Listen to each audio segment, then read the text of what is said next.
Tell me why I cleaned out the refrigerator today, threw away all the old food and shit like that, threw away some of my fucking edibles. Guess whose bitch ass got into the trash and ate them? Can you tell who? Can you tell? Jinx. Jinx ate them.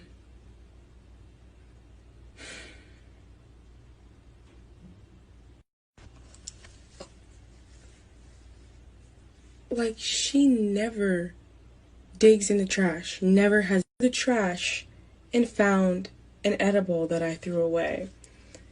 Called the doctors. The edible was pretty, there was no chocolate in it or anything, so she threw up a little bit. They said food and water should pass through.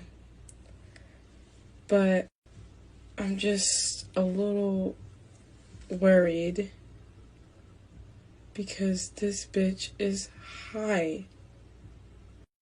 And why would you do this, Jinx? For real. Oh my god.